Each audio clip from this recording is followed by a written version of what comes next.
All right, once again, Pep Talk UK, Pro Beez, joined with my colleague, good mate from across the pond, Bo from Three Kings Boxing. What's good? Brother, how you doing, man? I'm good. I'm doing good, man. I'm doing good. I hate that. I got kicked out the live when we was doing when the fight was on, man. That was cool, man. I liked being on there. I'm gonna try to get on more often with him. But yeah, man, I'm doing good, man. Yeah, the main thing is with these watch-alongs, man. You know, we watch the fights together, give our opinion.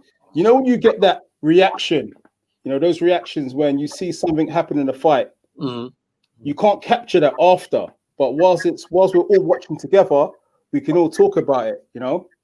Yeah. Most definitely. So we got to talk about some of the fights over the weekend. I mean, two big fights come to mind.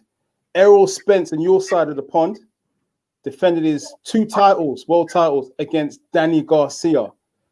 Now, we need to quickly get into the topics about these two fights because we got Christopher Lovejoy hopefully joining us in about 15 minutes also as well. Okay. Right?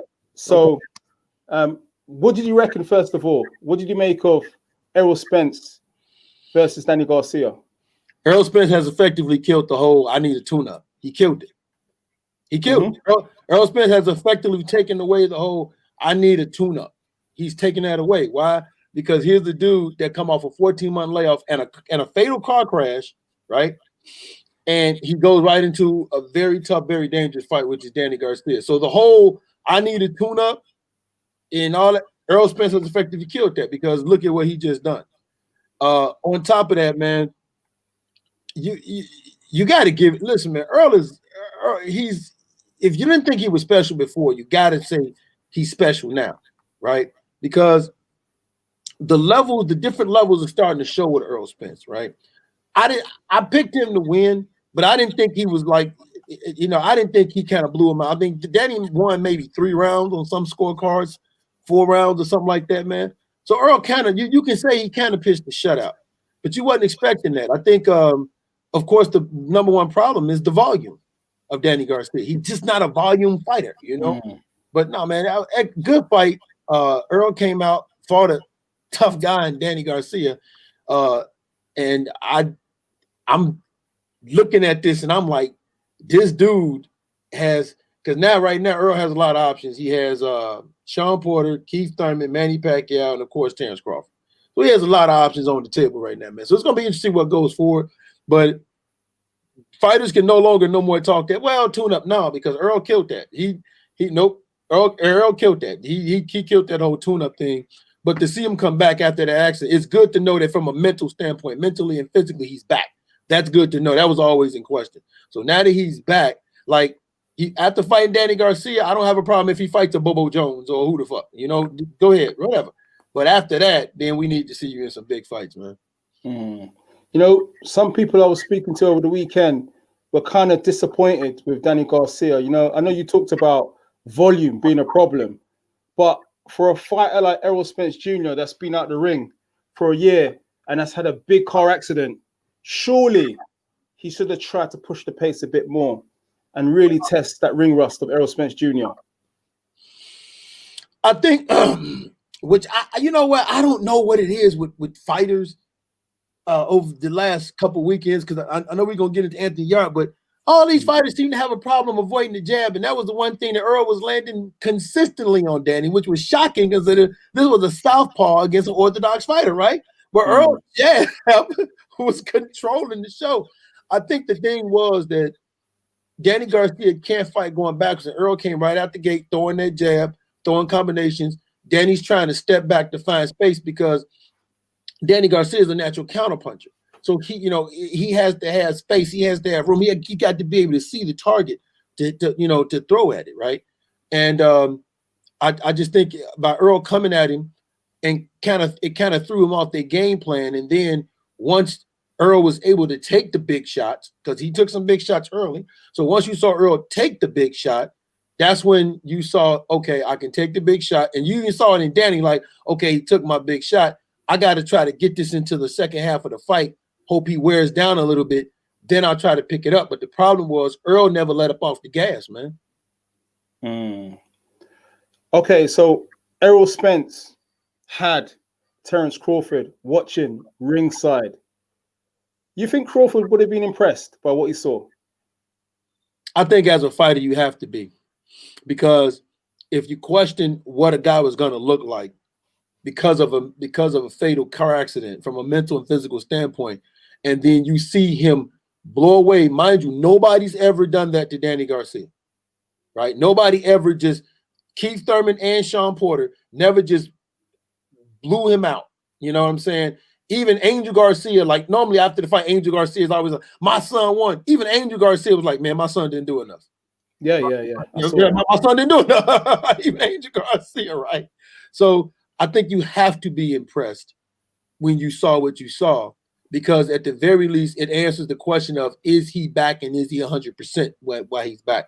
So I definitely think you have to be impressed from that standpoint. But I just want to take note. Terence Crawford being at Errol Spence fight, guys, don't be surprised as if in the coming weeks we hear about Terence Crawford being with PBC, because there's no reason for Crawford to be at an Errol Spence fight. There's no reason for Errol. Errol. Not only is Errol never going to a Crawford fight, he's never even going to a top ranked event at all. So for Crawford to be there in Texas, don't be surprised as if in the coming weeks there's something that you hear Crawford either going to PBC or some big news happening with Crawford in upcoming weeks, man. Wow. Do you know what? With the wranglings between Top Rank and Terence Crawford's team, I wouldn't be surprised at all. And it would seem like Bob Arum, well, he said it, he's washed his hands of Terence Crawford promoting him. So, hey, it makes a lot of sense what you're saying. It makes a lot of sense what you're saying. We've got to also move on to the fight over here on these shores. Now, I know you was watching from across the pond, right?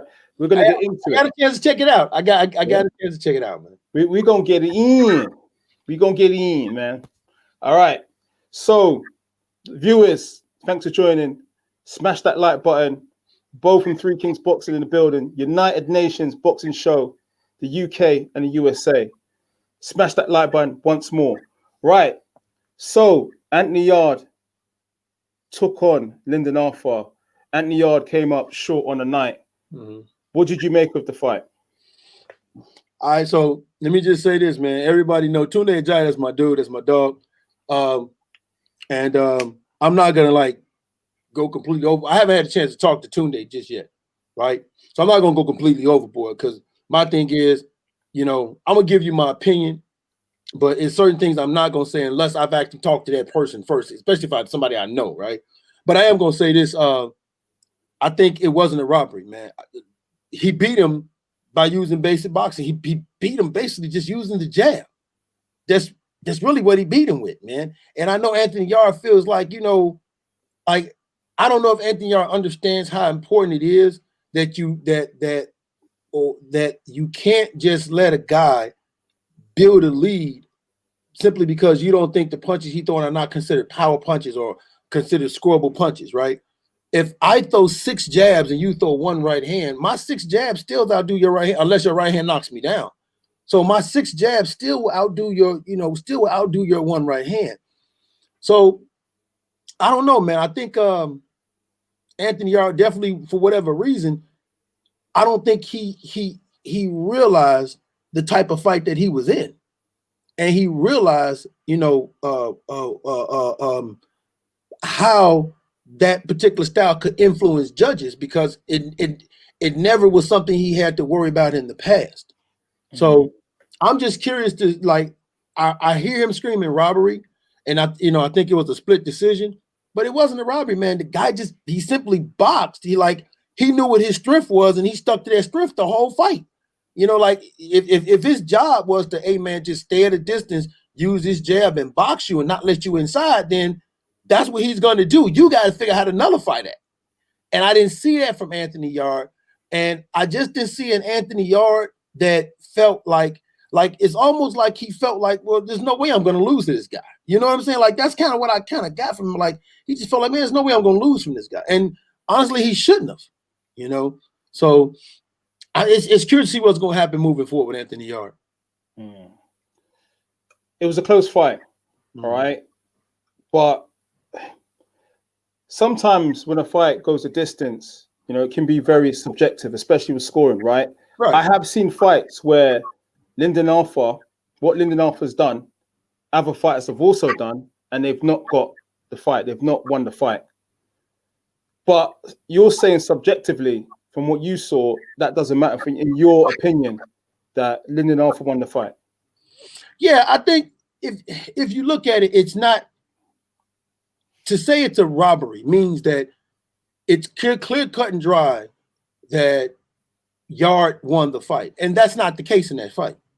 You see what I'm saying? It's not clear cut and dry. That's why it's not a robbery. So at the very least, you have to take into account, even if you don't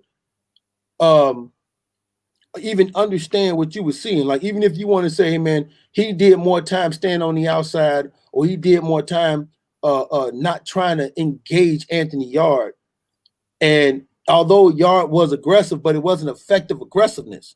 So in a fight like that, it's conceivable that the other guy might get it simply because it's low volume, low activity.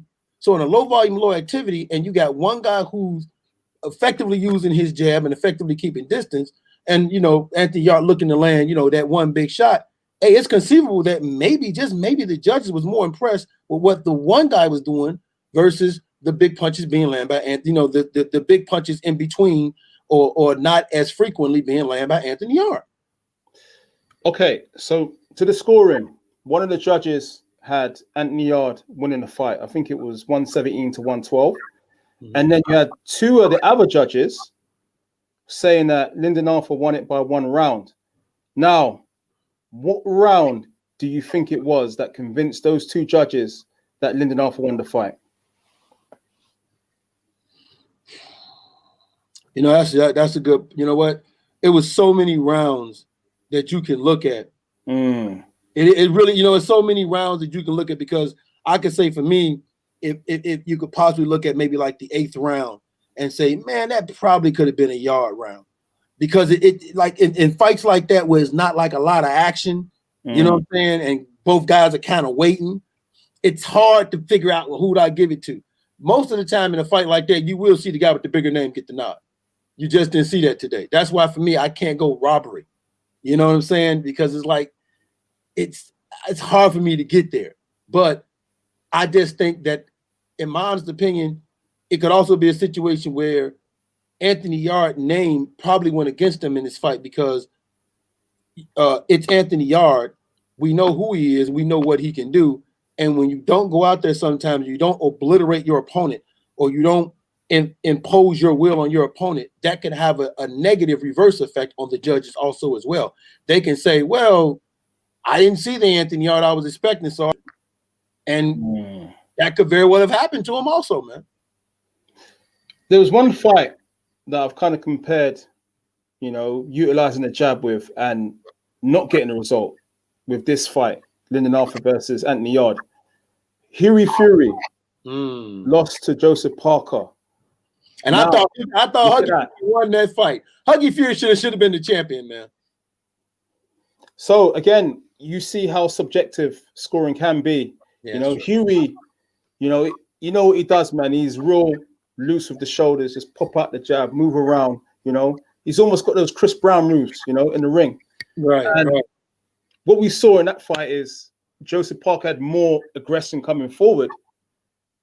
But again, the judges weren't convinced by Hughie Fury just poking out the jab. That's true. I mean? That's true. That's true. That's true. And I think in a fight like that, that's one of the fights where the bigger name, which was Parker, only because he was champion, right? So the bigger name, which is Parker, got the nod. That's what I'm saying. This is a fight where I believe that Anthony Yarde's name might have would have went against him, because if you're expecting a dude to just like, you know, how he used to do his opponents in the past, right? Anthony Yarde was able to trap his opponents in the corner and just bombshell away on those guys and knocking them out. Hell, even when he fought Kovalev, that was an impressive performance against Kovalev. It just, he got tired, and of course his body betrayed him because, when you get tired, it happens, right? But the performance he displayed in that fight was just incredible. So I think this might be a situation where Anthony Yarde's name betrayed him because the judges were expecting an explosion, and when they didn't get the explosion, they felt like, well, we're not seeing the same guy we used to see, so maybe we're not seeing the same guy because of what the other fighter is doing. Therefore, I'll give this to the other fighter. All right, so look, it's another setback for Anthony Yarde in his career. Where do you think he goes from here? I don't think it hurts him. I don't think this loss hurts him. I really don't. Like, I don't think this loss hurts him because I think that if you watch that fight, you know that wasn't Anthony Yarde that you saw. You see what I'm saying? So I don't think this loss hurts him. I think if he can bounce back or even rematch this dude and knock him out, he's right back where he was. I think this might slow him down as far as everybody wanting to see him fight Joshua Buatsi or even challenging for a world title. I think it probably put the brakes on it there. But I don't think this hurts him because it's clear when you watch that fight, that's not the same Anthony Yarde that you're used to seeing. And what would you say as an American, watching from across the pond? What did you make of Lyndon Arthur? How did you rate him?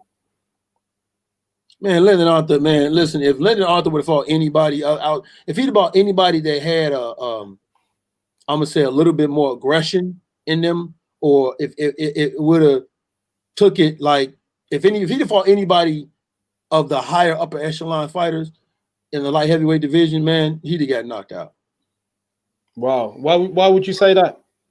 I just think when you look at like guys like Artur Beterbiev, when you look at a guy like Dimitri Bivol, these are a lot of good, technically sound dudes, and these guys got some pop, and they know, like they've seen guys like Lyndon Arthur before, so they already know what the temperature of the room could be with if a guy appears like he's they already are on that. Don't let it go to the judges type thing. Don't depend on my name or my reputation getting me the victory.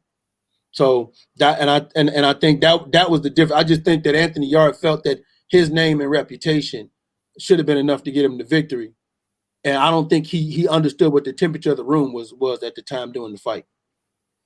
All right, guys, we're gonna take some of your questions now. Smash that like button. We're trying to also get Christopher Lovejoy on, the heavyweight that was meant to fight Dave Allen. He's due to come on, but guys, smash that like button. I want to thank you all for joining us. Couple shout outs. Big up James. Glasgow Rangers for life. All right. Manuel, big up. J. Ross Fury, shout out from America. Which part of America? The Spence fight was great. Would you say it was a great fight? Yeah, actually, you know what? Great fight. Yeah. I'd have to say it was a great fight only because of the fact that we didn't know what Errol Spence we was going to get. So to get that Errol Spence that we got, you have to be like, and then just the way he fought and the way Danny fought. Like people saying Errol Spence was going to knock out Danny, I definitely couldn't. I was like, I don't know what the hell y'all talking about. Danny Garcia has one of the best chins in boxing, man. It's not a dude you're gonna knock out, right? And then Errol Spence coming out, and Errol Spence, the pace that he was dictating the fight is the reason why you had as much action, because he was the one coming forward, engaging in the fight. That's why you had the action. So yeah, man, I have no problem with somebody saying it's a great fight. I mean, it's put like this, it's one of those fights that I wasn't disappointed in buying. Did you pay $80? Huh? Did you pay $80? Of course, live on air, I'm gonna tell you I did, yeah.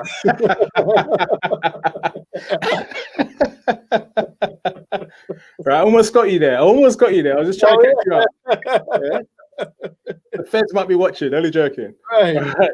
All right, guys, get your questions into Bo from Free Kings Boxing. He's in the building. Some of that American perspective.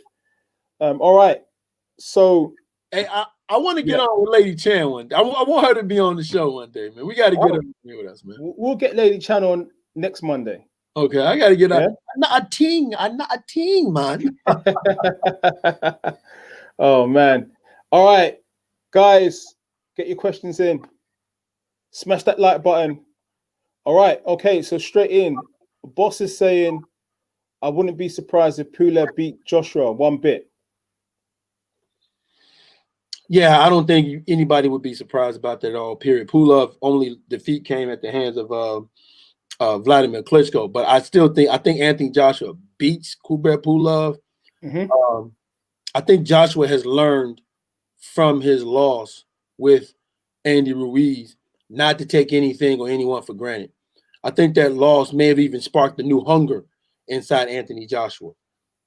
So I definitely think he wins, but I wouldn't be so shocked if Pulev win because Pulev is not. He's not a trash of a heavyweight. He has a big punch. He has skill. He has a decent jab. Okay, and so outside of that, he's a decent mover, but he's not he's not like a Tyson Fury or even a Huggy Fury type of mover. He's a decent one, right? So yeah, man, it's a tough task for Anthony Joshua.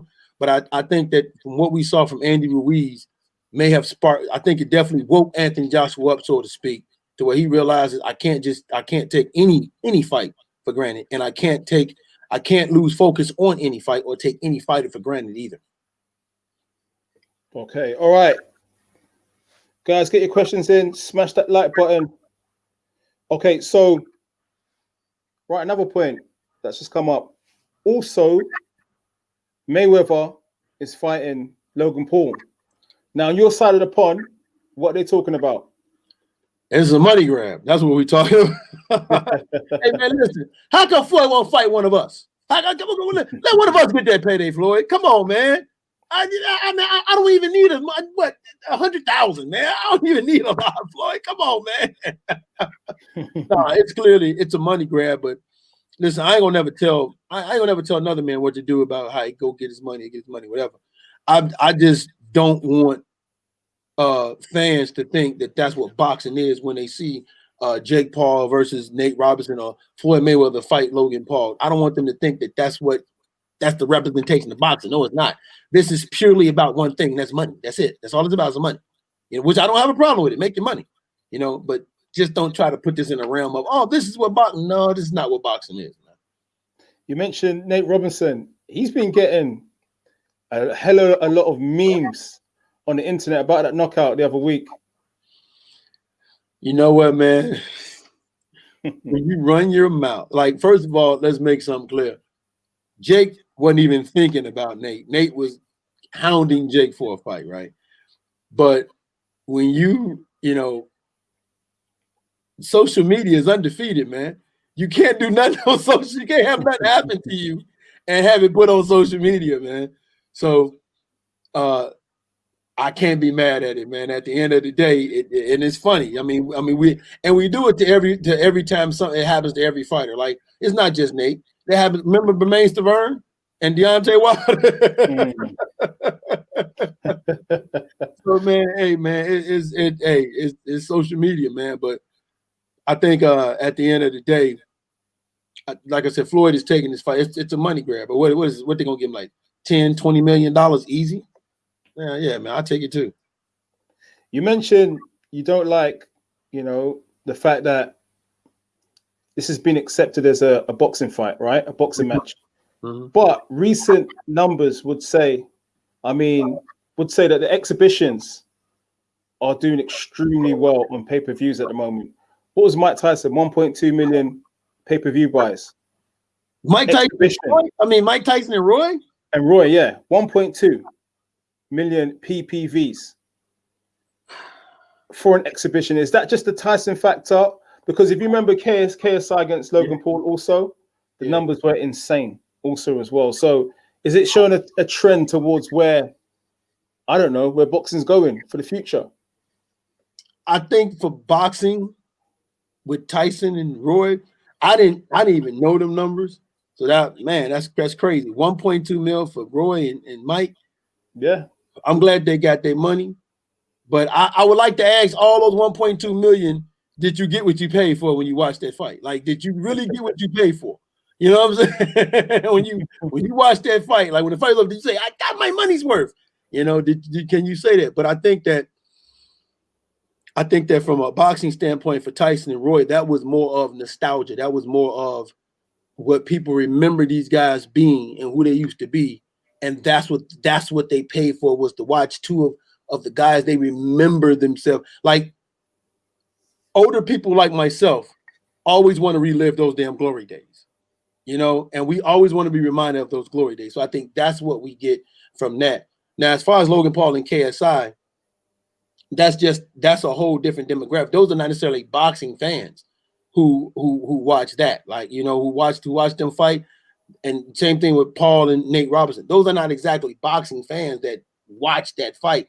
Those are more of a totally different category of people who want to see like blood and guts, rock'em sock'em robot. You know what I'm saying? The whole YouTube factor, right? So but they don't represent boxing, because if you remember KSI and Logan Paul, and I'll never forget this, Devin Haney was on the undercard of that fight.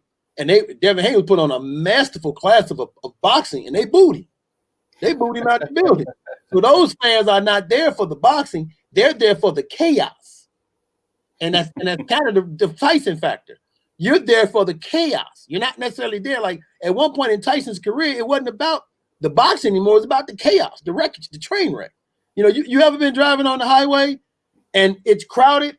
And as you're driving, you see, why is the highway crowded? That's because everybody on your side is looking at an accident on that side of the street. You know, and that's kind of that effect right there. Are we being a bit too old school? Do we need to kind of accept that this now is a part of boxing in the future?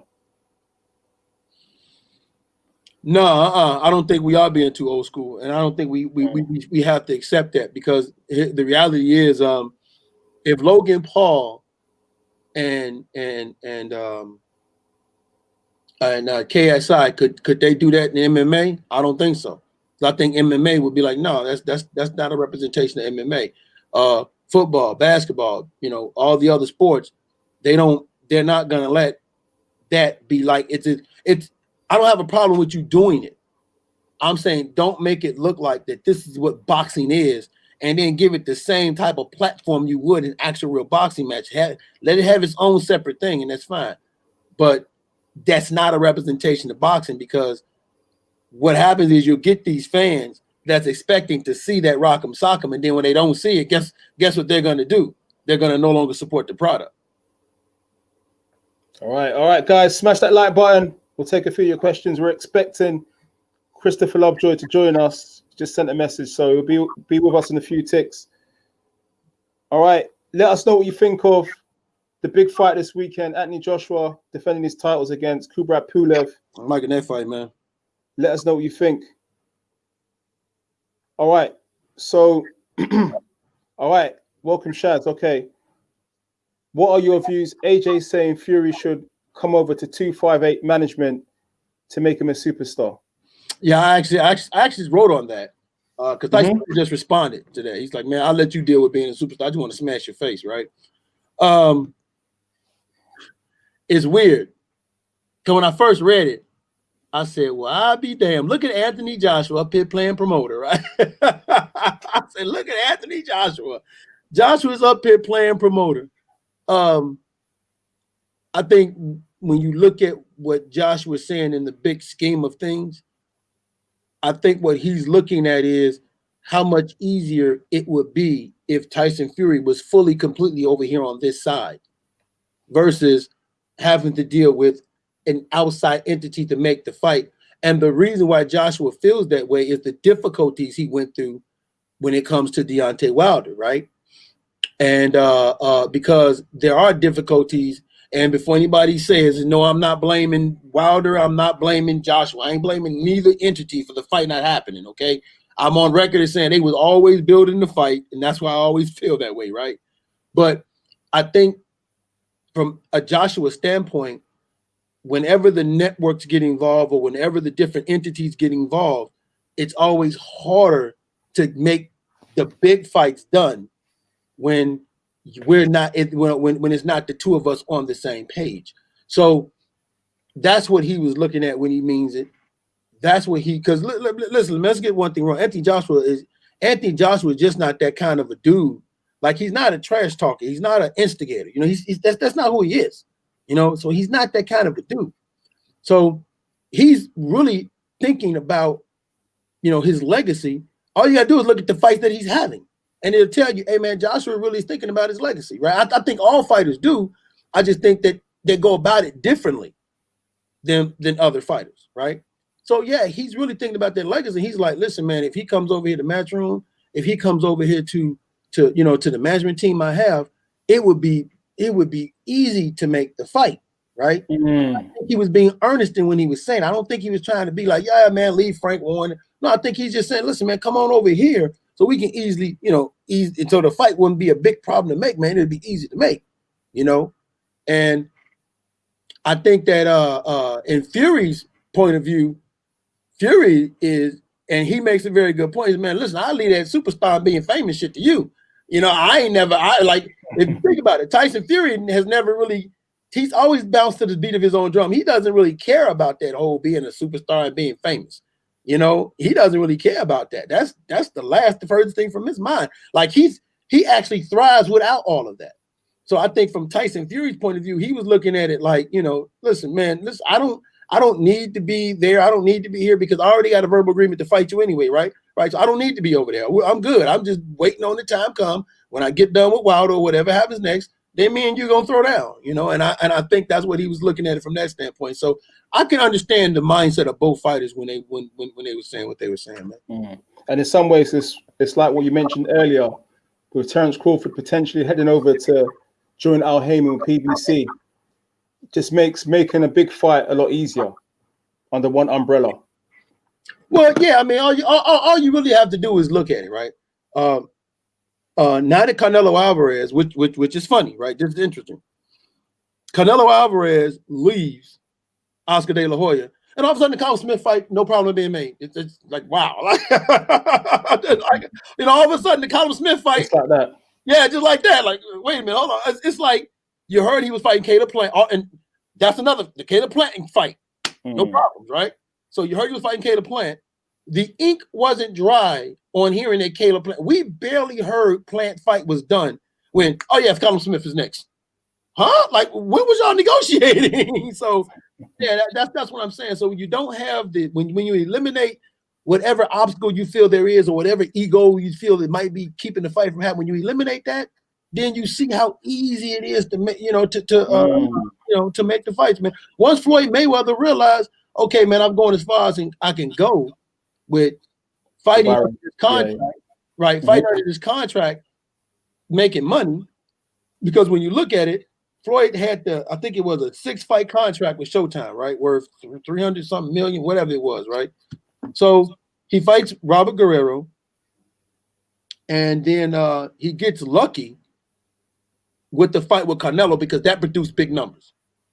Then he had the 2 fights with Marcos Maidana. Now the Robert Guerrero and the Marcos Maidana fights, they didn't necessarily generate over. I think the Robert Guerrero did 700 buys and the Marcos Maidana fights did 800-900 respectively. So they didn't do the normal million.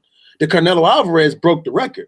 So now once he realized, okay, I got to make this Pacquiao fight. You know what I'm saying? Once he realized it, look how easy that fight got made. And like I said, so when you look at it from AJ's standpoint, he's just like, listen, man, I just want to make sure this fight gets done, man. And Tyson is like, look, don't worry about it. Like, I think Tyson's statement should reaffirm Joshua. Don't worry about it. We're gonna fight. Don't you even worry about it. We're gonna fight.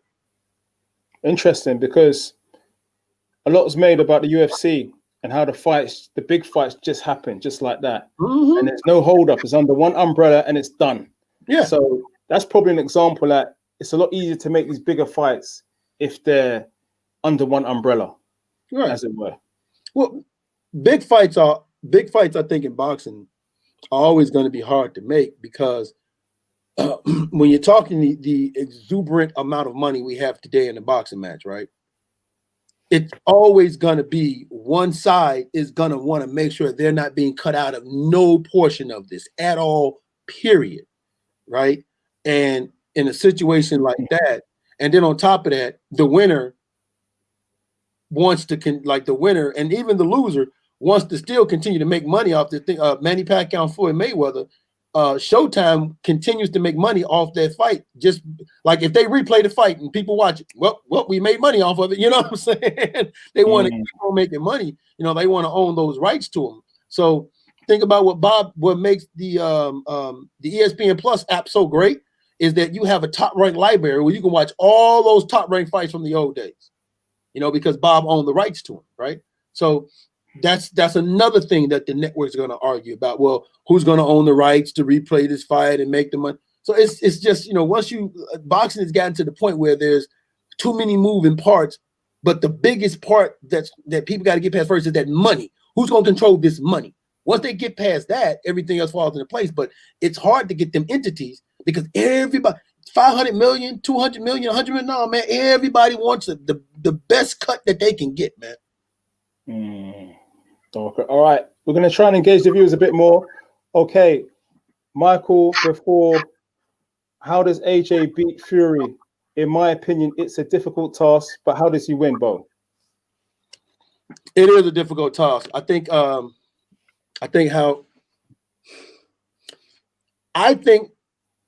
Tyson Fury beats Anthony Joshua, right? But I think Anthony Joshua, what he's going to have to do is he's going to have to do what Wilder didn't do, which is he's going to have to, number one, use his athleticism. That's the first thing Anthony Joshua's going to do. He showed me in the Andy Ruiz fight that he can move and box. He can be a boxer that's moving.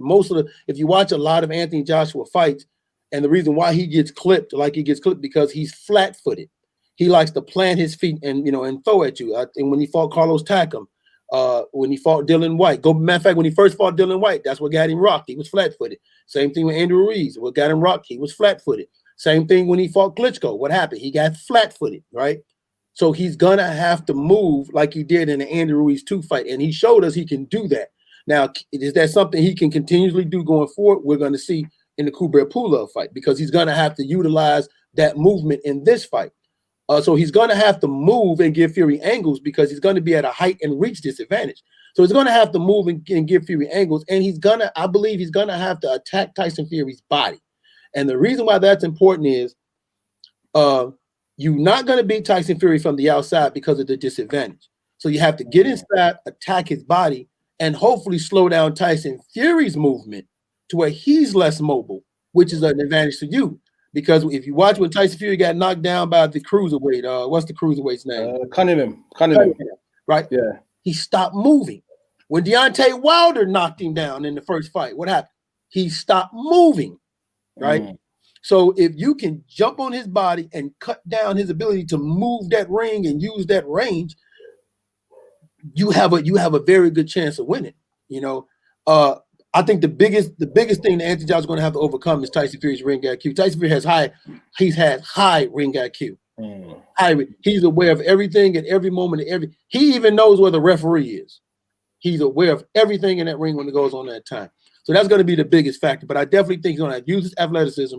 He's going to have to be a more mobile fighter, giving Tyson Fury angles, and then finally get inside and go at his body. Nobody's ever tested his body. Go at his body. You're not going to hit Tyson Fury in the head solid. I mean, it's not a lot. Like I can only think of maybe 2 or 3 guys that was able to land solid punches on Tyson Fury. Because he has decent defense for a big heavyweight.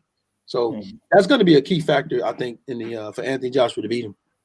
Is there an argument that Otto Walling, who almost, I wouldn't say almost got the victory, but he gave Fury that big cut, has Otto Walling kind of put a small blueprint out there on the Tyson Vinci code, how to unlock it? Tyson Vinci code, I got to use that. No, and the reason why I don't think so is because to this day, I think Tyson Fury was out there just playing around. And I think when the cut happened and he realized, oh, crap, I could lose everything, that's when you saw him get serious. And you saw Tyson Fury, you saw that level shift on him. He started to go away. If there is something you can take away from the Otto Walling fight, I think it is that because I'm a firm believer of you can take something away from any fight. A guy could pitch a 12-round shutout. You can still take something away from that guy when you watch him fight. So if there's one thing I would look at the Otto Walling fight and I took away from that fight was I would question the stamina of Fury because even though he made and even in the Wilder fight, even in the second Wilder fight, I think Fury has stamina issues, but he's very good at masking it because he doesn't visibly show you he's tired. but the small little things he does to let you know that he needs a breather. Very small thing, like when he leans on you, and if you look, he'll lean on you and he'll hold a little extra. And normally when you break him up, he's back to moving around. If you watch him, sometimes he'll lean on you, break him up, and he'll take steps back instead of moving around. He'll just step back and try to wait on you and then try to grab you again. That's when you know, okay, there's maybe a little bit of a stamina issue. When a fighter is initially engaging a hold, it's either he's hurt or he's trying to catch a breather. We saw that in the Errol Spence fight. I thought Errol Spence looked tired because he did more holding Danny Garcia than anything. You know what I'm saying? Like he was engaging, but he was looking to hold. Like he was looking to clinch first over Danny. That's where early in the fight, he was looking to get out of Danny clinches. Right. So I think I took that from the Ottawa fight that, you know, Tyson Fury could have stamina issues and that, you know, he can be cut. So, you know, like if you hit him with a sharp enough jab and a consistent enough jab, he can be cut and he can be got to. Because one thing about that fight, when he did get cut, and I think Oda Wallen did something on the break where he kind of pushed the cut to try to make it open up more, Tyson Fury got upset and he kind of got out of himself. So if you get Tyson Fury upset, you can kind of get him off his game plan just a little bit. And Oda Wallen did that sort of. All right. Guys, we're talking AJ versus Kubrat Pulev this weekend. Let's go, baby. Let's go, baby. All right. CRB, thanks for the super chat. All right. We're going to be joined by Christopher Lovejoy in the building. CRB, big yourself up for the super chat donation. All right. What it do?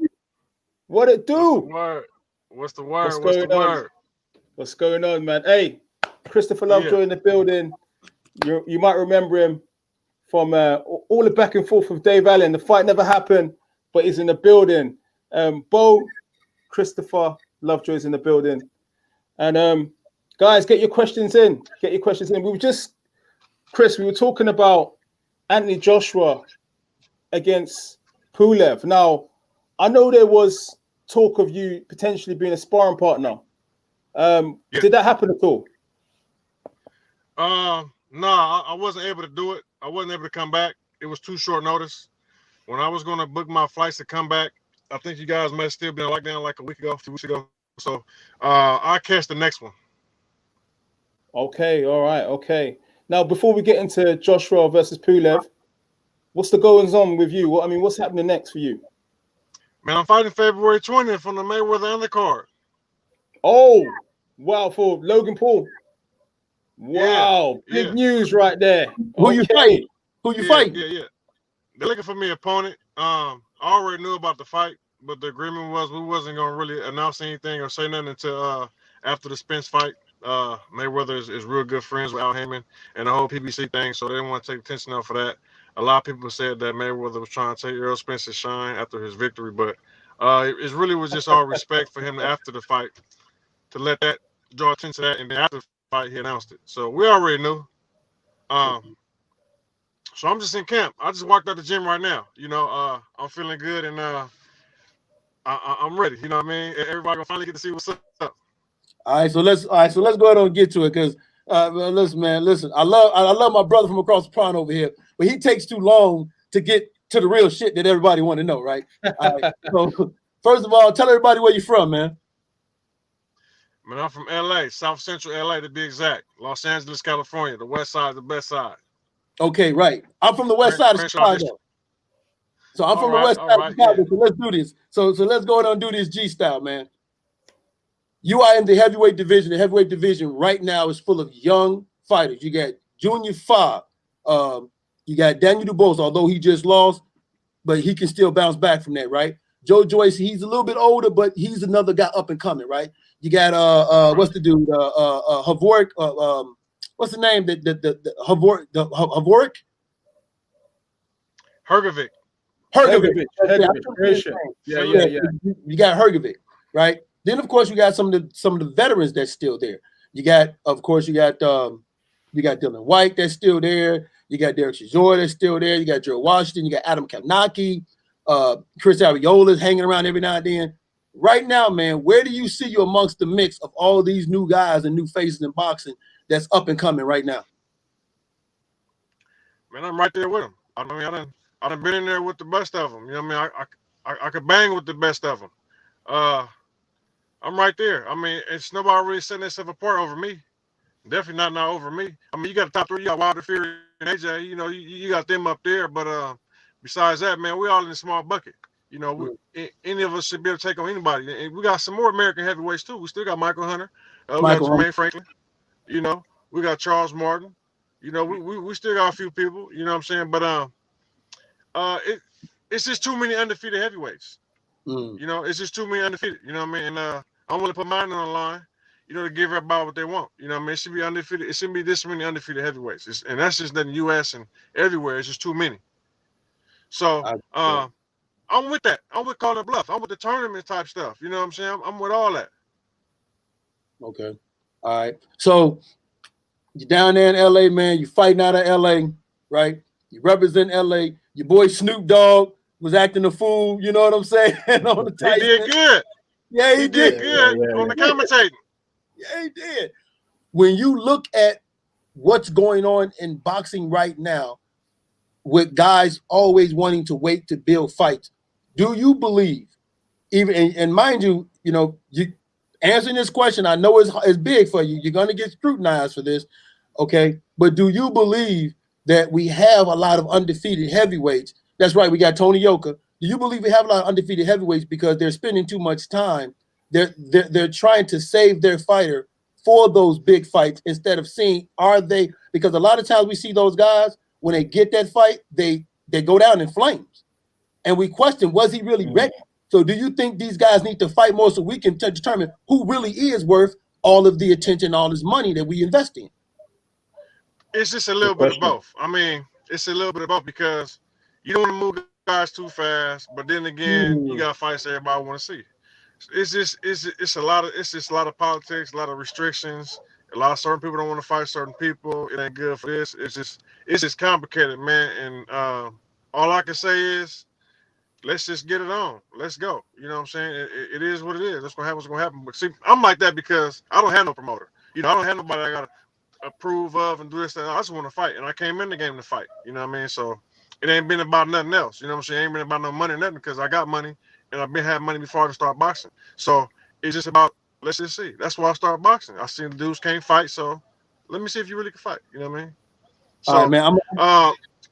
as far as your question, it's kind of like, you know, it can go both ways. You know what I mean? They moving too slow. I'm gonna say they're moving a little too slow. They can move a little faster, but you don't want to move them too fast because everybody ain't ready. And then a lot of people got certain things, expectations of these fighters, and if they lose it, those expectations might not be there no more.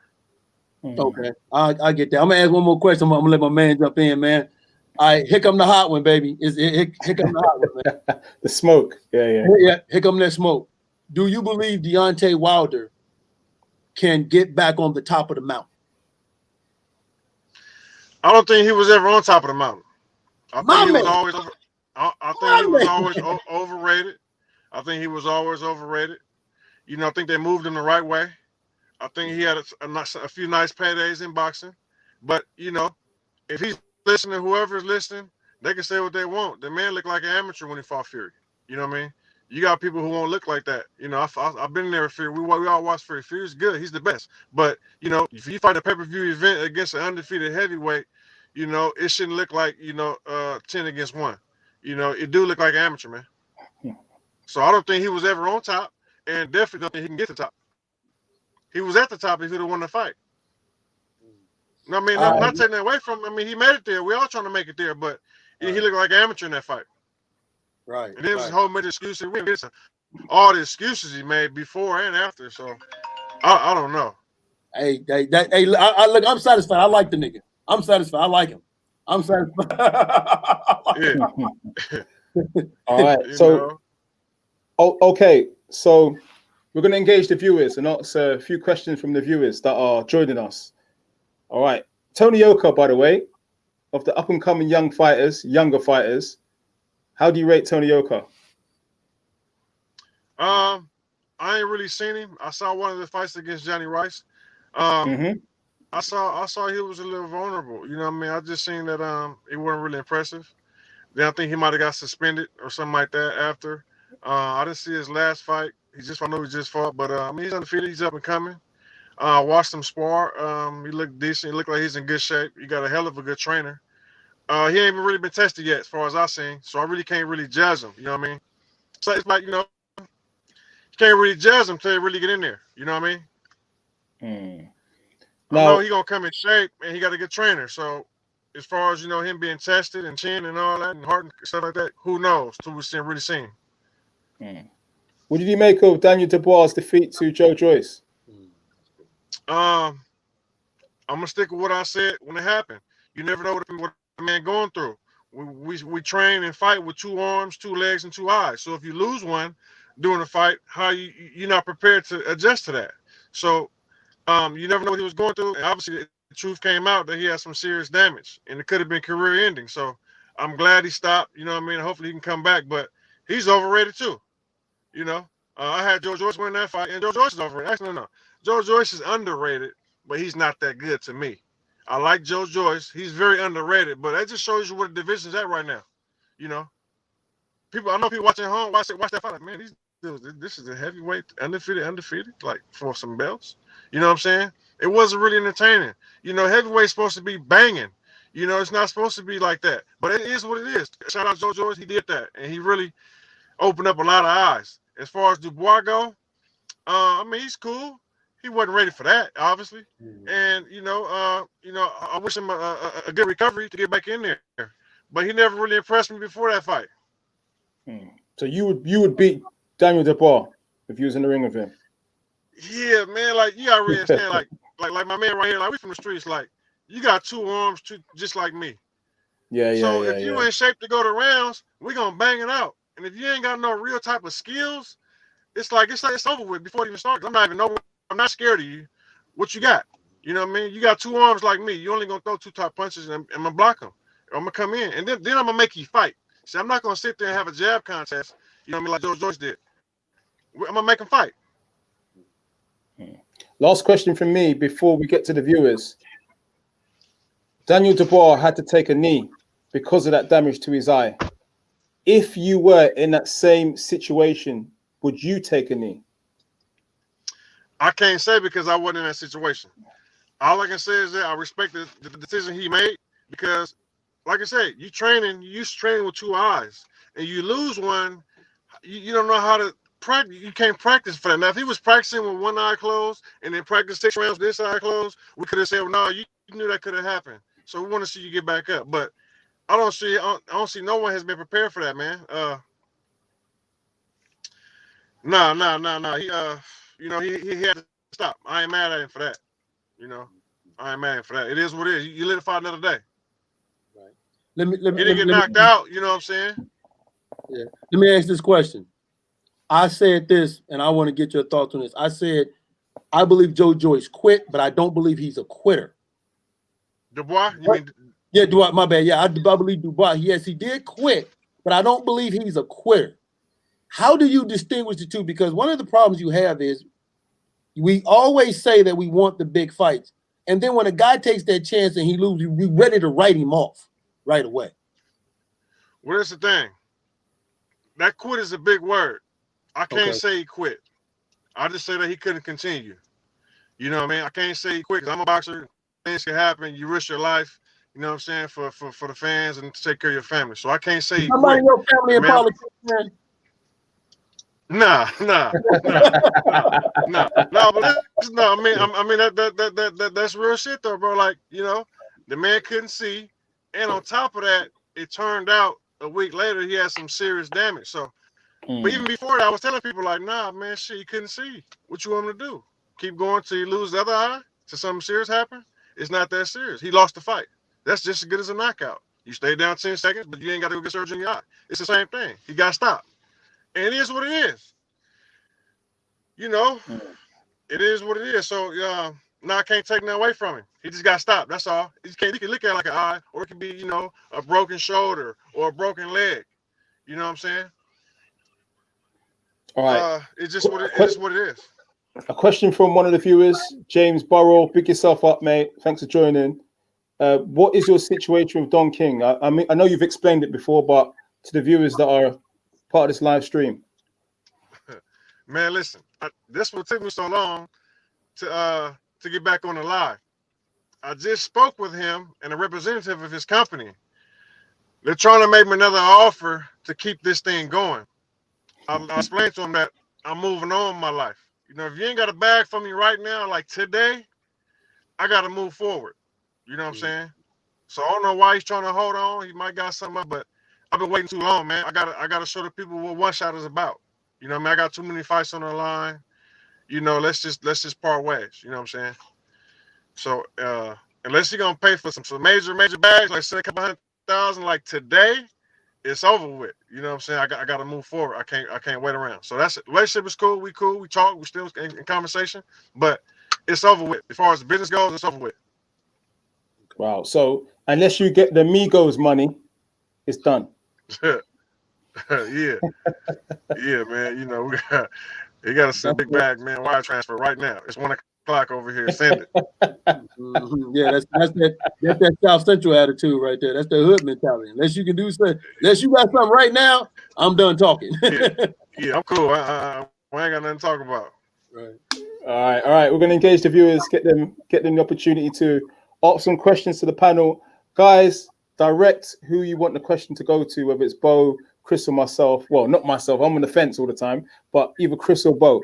All right. So, hey, Chris, when you because you're gonna have a lot of people come at you, right? Because you said that you thought this guy was overrated. You feel you can beat all these guys. You're gonna have a lot of people coming at you.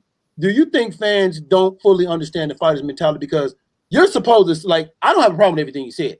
Like, I actually, if you was to say anything less, I'd have been like, all right, y'all, I'm out of here. I'm going. I'm finna go. I'm not finna listen to Captain America talk like this. I'm out of here. You know what I'm saying? I just laugh. Right. Do you think people don't have an understanding of the fighter's mentality? Some of them don't. Actually, a lot of them don't.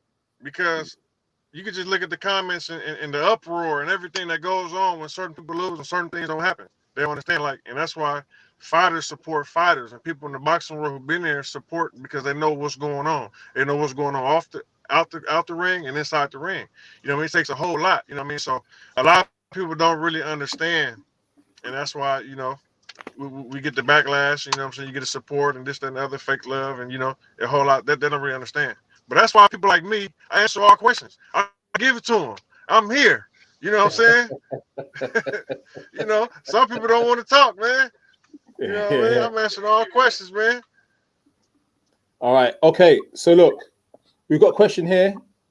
Refreshing to hear an American speak the truth, not be deluded like most of the Wilder fanboys. Yeah, because you're not talking to fanboys. Yeah, number one, you talking to a real street in blank for one. And then you're talking to a real boxer who's actually been in there and a professional boxer. So I can speak from the street side point of view, and I can speak from being inside the ring. It is what it is, you know. A lot of people are fans, and they can say what they want to say. But you got, I mean, like I said, it is what it is. The whole world can see dude can't fight, man. The whole world can see that that dude couldn't fight all these years, man. I'm going to say it is what it is. You know what I mean? It ain't no secret. Talking about water. It ain't no secret. You know what I mean? For me, it's about being it's about being a GAM, grown ass man. Grown ass men don't worship other men. I respect you, but I'm not going to worship you. But the thing is, if we want Wilder to get better, we have to tell him the truth. He's not going to get better if we are deluding ourselves and making him believe what he's saying is that. No, the only way you get better if somebody tells you the truth, right? If your breath stink, your breath gonna stink to somebody tell you your breath is funky. Then you're gonna go brush your teeth. You see what I'm saying? So you gotta tell them the truth. But you're not dealing with fanboys. Like, you know, I fought in the amateurs, won the compete in Golden Gloves and all of that stuff like that. And, you know, I'm a 50-year-old black man in America that have went through some stuff.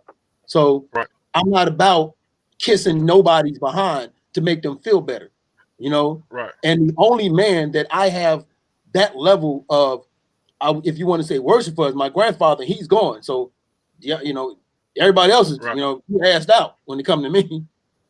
Right. Well, let's say the majority of people, you know, see everything from the outside looking in. So they look at you got a big, massive guy, you know what I mean, in shape, you know, tall, intimidating, always doing a mean mug, always trying to look mean and do that other stuff, and got a deadly right hand. So, oh, he's dangerous. He knock everybody out. It's kind of like this, you know. Let's switch over a little bit. Let's say like we listen to music, and you hear this rapper, right? And you're like, man, he talking about he be killing people, he's selling dope, and whoop, right? But the rappers who were with him, like, this nigga ain't selling no dope. This nigga ain't never killed nobody. This nigga don't keep no gun on him. But you got the fans, they eat it up. So they eat it up. So it's actually impressive for someone to fool these people when you ain't even like that. You know what I mean? Right. So I don't take nothing away from it. He fooled all these people this long, you know what I'm saying? And they thinking he was the sickest boxer, baddest man on the planet, hardest hitting ever. So, you know, and he not even like that, because you got people who hit harder than him with more skills, and they ain't on TV. You know what I'm saying? They ain't in that position. So shout out him, man. He did that. You know, he came in and got a bag. You know what I'm saying? I ain't mad at it. He made more money than me. More people know who he is than me. I'll beat him up, but that don't mean nothing. It's 1,000 people all over the world who can beat up Wilder, but they not getting the bag. They ain't on TV. They ain't talking about him. You know what I'm saying? So just like the rappers, you know what I'm saying? They lying in their raps, but the rappers who know him, like, dude, you ain't selling that, man. You ain't done that before. You feel me? But the world, that's all they know. Right. Right. That's a good point. That's a really good point. All right, we're going to answer some of the questions from the viewers. I'll ask it to both you, Bo, and Chris. All right, so Bo, to you, and then Chris. How do you expect AJ to fight against Pulev? Patient from the outside or aggressive, trying to KO him early? I think if you're Deontay Wilder, you have to start the fight out being patient from the outside, because we all, AJ. man. I think when it comes to fighting with Anthony Joshua, you got to be patient from the outside first, because what you want to do is you want to make sure absolutely out the gate you're showing this guy you got control of this fight. You don't want to allow Kubrat Pulev to get close to you, because one thing we know about Anthony Joshua is if you counter him, he can be countered, and he's been dropped by that.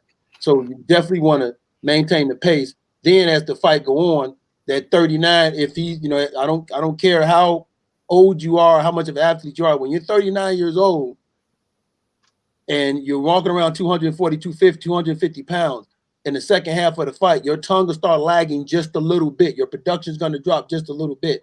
And when that production drops, that's when Anthony Joshua started trying to be aggressive, go in and look for the knockout. Kind of like how he did against Vladimir Klitschko. Just be more, stick more to the game plan that you did, and be patient, more patient. And I think Anthony Joshua has definitely shown us that he has the mental. He's grown up mentally. From a mental standpoint, he's grown up mentally to where he can employ that game plan. Chris, same question to you. I think it's kind of like same answer. I think he's gonna come out patient. It ain't no rush. It's a 12-round fight, and I think that once he warms up and figures him out, he'll take more chances. You know, I don't think he's gonna cruise the whole 12 rounds like he did against Ruiz, but Pulev is like a sitting target. He ain't got too much head movement. He just sit there and do this in front of you. So he ain't got too much head movement. So once a few rounds go by, AJ gonna be in attack mode. You know what I mean? And I think he'll catch him. I think he'll stop him in like 7th, 8th round. Yeah, that's a good point, because that's actually what he was trying to do against Vladimir Klitschko when he got caught. Yeah, that's what he was trying to do. So. Yeah, he got caught. Yeah, that's a good point. All right, next like question from yeah. Sorry, I'll let you finish. Yeah. No, I was just saying, at that level, at his experience, everything he had been through, it ain't no rush. I know everybody want to see the knockout first round, but at that point, he ain't got to prove it. He gonna just win round by round. If he see an opening, I'm sure he'll take it, and that opening might come early. But yes, it is what it is. All right, so P-Baz Barrett, big yourself up, mate. Thanks for joining. No man born from his mother will beat Fury in the boxing ring. Chris, straight to you, mate. Well, every dog got their day. Every dog got their day. I'm gonna say that. You know what I'm saying? He been proved that he can get dropped. He got dropped twice. Now, if he get dropped by somebody with a little more killer instinct, it might be over for But like he said, he at the top right now. You know what I'm saying? And that's why. Bounty hunter. Yeah. Michael Hunter will whoop his ass. All right. So yeah, Telling you. Mike good too. I think I might beat him in amateurs. Yeah. But I mean, every dog got their day. Anything can happen. And it's heavyweight boxing. One punch can change the whole fight. All right. Yeah. All right. Okay. So, right. Next question, guys. Smash that like button. Christopher Lovejoy, welcome Three Kings Boxing in the building. Now, Michael Hunter, good mate of yours, right? Yep, that's my boy. He's kind of been slept on overall because a year ago, I saw him in Saudi Arabia. He put on, for me, a very good masterclass performance against Povetkin. He didn't get the decision, but that night, I'll be honest with you, keeping it 100, I thought he won that fight, all right? But it was a draw. You think he's been avoided? Definitely being avoided. I mean, you gotta understand, man, like, unless you got somebody who you trying to just throw out there to the wolves, you'll let him fight him or somebody like me. But 9 times out of 10, when you got an A-side fighter, you got a fighter with a promotion, they don't want them to lose. You got money and expectations behind these fighters. So somebody like me or let's just say Michael Hunter, because that's what we're talking about. I don't know who his promoter is right now. I don't know what he got going on behind him. So if you put your fighter in with him, they lose to him. It's like we kind of messed up everything we was trying to build. Like I said, you got the 2, 3 at the top, and then you got everybody else. So everybody else is trying to get to the top. So no one wants to fight nobody on the same level because they're just going to just drop they're going to drop everything down. You got a few people like me and Michael Hunter. That's why he called everybody out. He got nothing to lose, and he know he's not going to lose. So like, come on. So he got to just wait and find the one in case somebody's slipping. Michael Hunter. If I'm a promoter, and I got some of the guys we named earlier, well, I don't want to fight him. I want to build my guy up and get the money draw. You know, I want to fight Fury, AJ, Wilder, Reese, something like that. I want to fight Michael Hunter or Lovejoy or somebody who's coming in and just trying to just knock us off and catapult off of us. Nah, if I'm building a fighter up, whether he's 10 or 15, 19 0, I don't want to fight them type of guys as a business aspect, as a promoter. Especially if I only got one, you know what I'm saying, one guy like that in my promotion. Now, if I got 3 or 4 of them, hey, go fight him. Let's see where he at. You feel me? If you knock him off, I got 3 more. I got 3 more undefeated heavyweights, and now we know we ain't fucking with you. You might be good as we thought you are, but we're gonna lose the money now because everybody trying to get the money. The money is AJ and Fury. If you can fight AJ and Fury, you get in the bag. You know what I'm saying? So, but that's the problem. Michael Hunter. I won't say this on air, but I have heard of stuff that he's done to guys in sparring. I know. I've heard about it, right? But maybe that's the reason why those stories have got leaked to the public, leaked to promoters or whatever. And that's maybe the reason why, you don't really want this guy. I heard X, Y, and Z about what he did to this guy and that guy. You know, big names. I've heard about it. Yeah. Possibly. And that's why I don't spar people. I got called to a lot of major camps. I'm like a lot of major camps. And I turned down all of them. I don't want to fight you. For what I don't want to spar you. I want to fight you. I want to spar you so you can learn how I am and tell this promoter and tell this fighter and tell this guy and record me all this sort of weird stuff. Nah. And then if I do beat you, I'm never going to get a fight with you. I want to fight you. I don't want to spar you. So no, I decline. All of them. They all call. Okay. Interesting. So that's why they really intrigued about me. Only big camp I've been to was Fury. And I just did that because I got to get this experience. Anybody else, I'm not going nowhere. If it ain't AJ, Fury, or somebody like that, you know, I spar Mike Hunter all the time. But besides that, I'm not going nobody camp, man. Interesting. You see that side of boxing. So you feel like sometimes when you get invited for sparring, it might just be to spar to see where you're at, so that a promoter won't make the fight. I don't know. I feel like that though, because it's a million boxers out here. Why y'all calling me? You know what I'm saying? So I feel like that they might just really want some spark. Like say, some people called me for some people, and I was like, nah, man, I just called you out. Why would I come in your camp? That don't even make no sense. I actually believe that's why. One of the when you look at Brian Jennings and Tyson Fury, they were one of the two guys at that time that never went to the Vladimir Klitschko camp. And that's the reason why he struggled with those two dudes. Why? He never saw how they fought. So that's why he struggled with them, because they wasn't in his sparring camp, right? And even Emmanuel Stewart once said that too. He once said, sometimes we would bring a guy in that we didn't need, that had nothing to do with the guy we was fighting, because we thought we might see this guy later on down the line. So we bring him into camp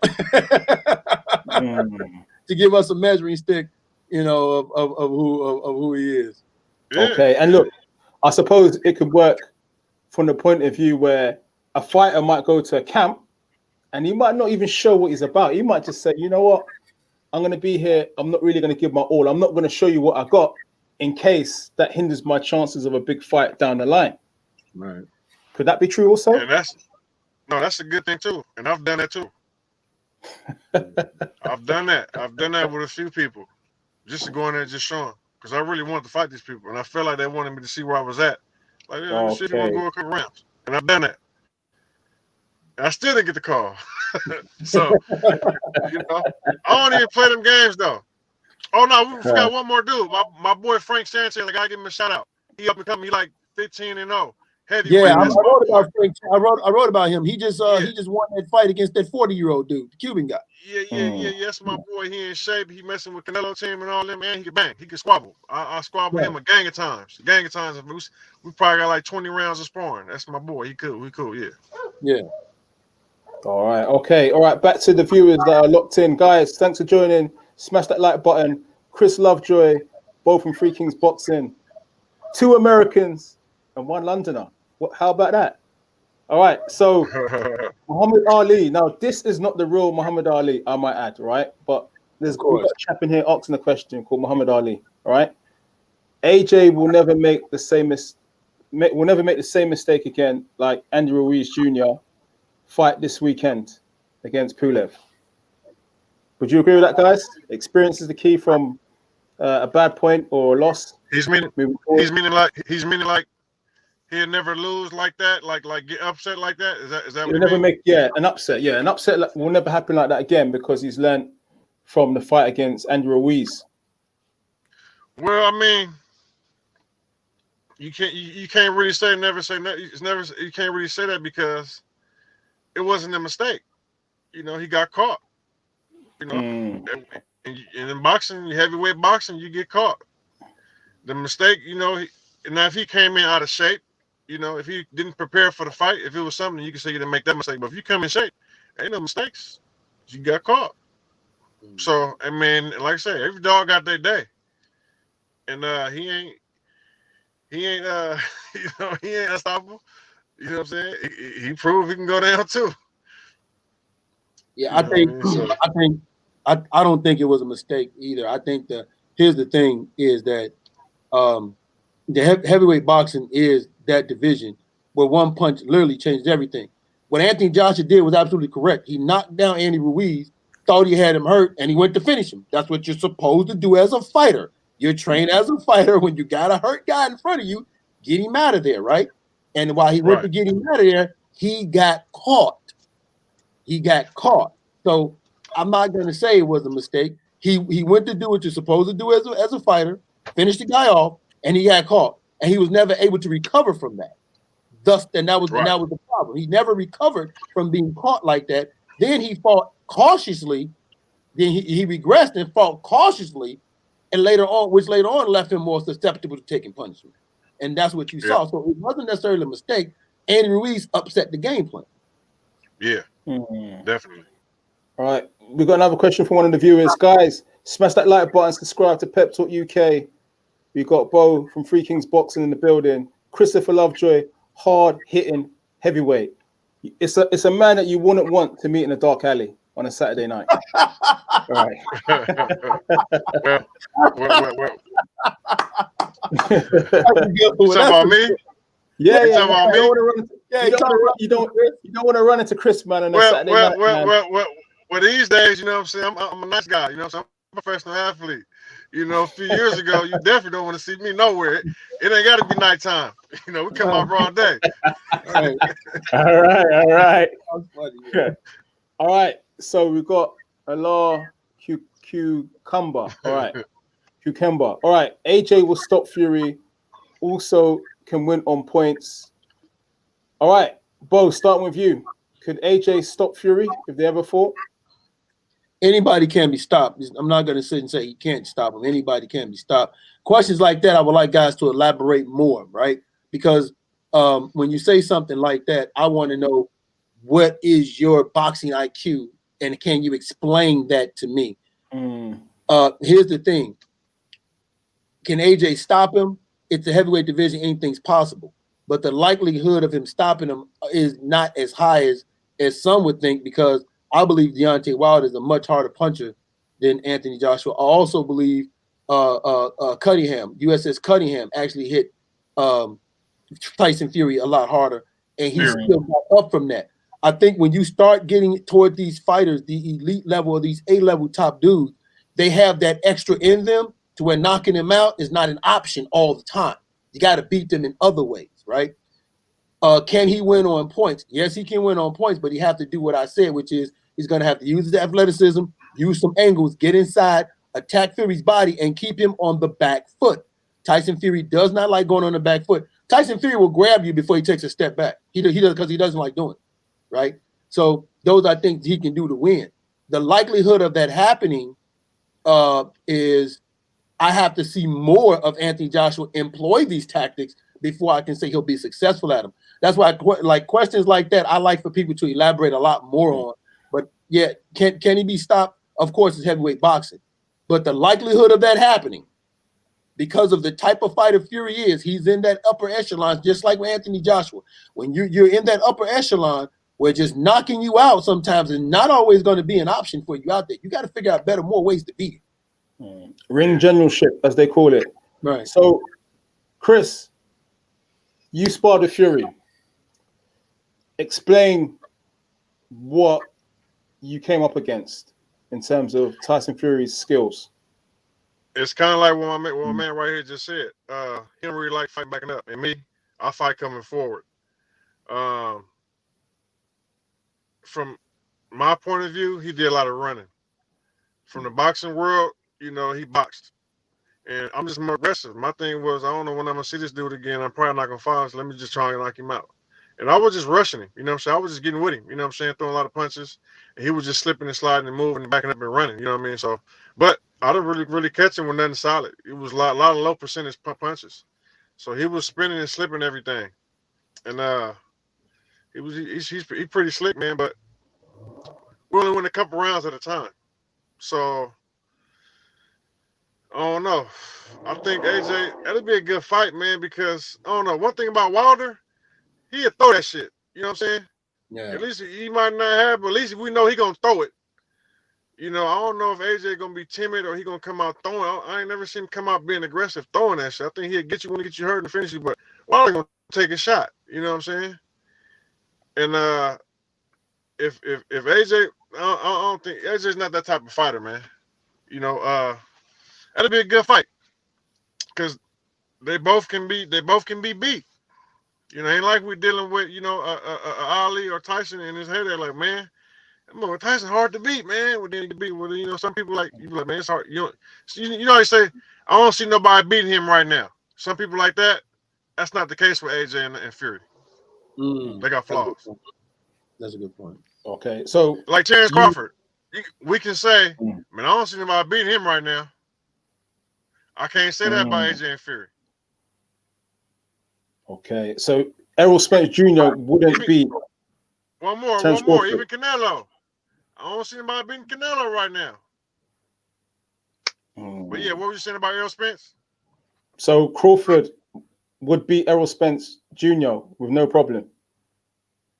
No, not no problem, but I think he'd beat him. Yeah, not no problem. I agree with that. Not no problem, but I think he beats him.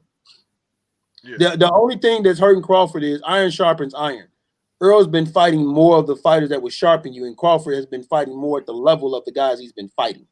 And that's the only thing that I think that could hurt Terrence Crawford. But outside of that, Yeah, I still think Terrence Crawford beats Errol because he has too many dimensions of his game that Errol would have to deal with. Yeah, Crawford holding the ball game, man. You know, I beat Like I all said, these motherfuckers. I beat all. I beat all of them. You know, listen. I get my 50-year-old behind in that ring, man. I fight them all, man. All right, we lost Chris. We'll get him back in. He back. He's just. Oh, is he back? Yeah, he back. All right. On my screen, he's not back yet. But I'll ask you this question. Let's see. Hold on 1 second. All right. So I'll ask you this question, Bo. Fury has. This is from Samuel.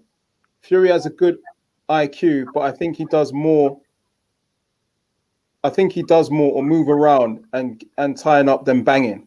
Mm-hmm. So my opinion, AJ bang his body and then get his head later. Well, yeah, I mean that's exactly what I said earlier. You know what I'm saying? That's exactly what I said earlier. AJ gonna have to go at it. Tyson Fury, and I think I said earlier, I said you're not gonna land. You know, you're lucky to land flush on Tyson Fury once. You're blessed if you do it twice, right? Because he's a very good mover. So you have to go to his body and slow down that movement of Tyson Fury. That way he becomes more vulnerable to the head. Or when Vladimir Klitschko and even in Deontay Wilder fight, Tyson Fury has a tendency, which I believe sometimes, I think he has a bit of a stamina issue. It's not huge to where he can't overcome it. But I think when you start to get like those 8th and 9th and 10th rounds, he needs more rounds to try to, you know, get that second win. And that's because if you watch when Vladimir Klitschko landed on him, it was in that half of the fight. And when Deontay knocked him down both times, it was in that half of the fight because he stopped doing the movement. So you have to jump at him and get on that body, cut that his ability to move. You got to cut that off early on Tyson Fury and then look to go at his head. You still got to throw punches at the head because if you just focus on the body, he's gonna be prepared for that. You got to keep him off balance. You can't let Tyson Fury get set. You got to keep him off balance. So you got to mix it up with him, man. All right. I'd just like to thank Ayla Kuemba for the super chat donation. Thanks for supporting the channel.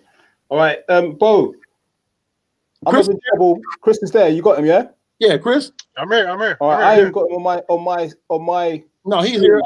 He's here. Can you hear me? All right. Okay. So maybe fire away with some questions while I sort out my connection. Maybe it's me. Mm-hmm. So ask Chris what you were from the comments if you wouldn't mind. They I can hear him. Tell him I can hear him. I can hear him and see him. I can hear him and see him. Yeah. All right.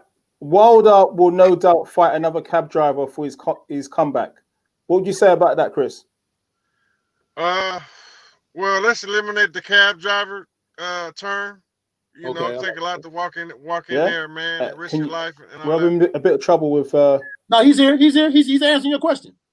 Okay, so it's my connection. Go ahead, Chris. Yeah, it's your connection. I'm saying we're gonna eliminate the cab driver thing because you know, especially in heavyweight, man, you risking your life, man, to come here and you know, to put it on, man, and it's a lot preparation and it's just a lot. So we're gonna eliminate the cab driver.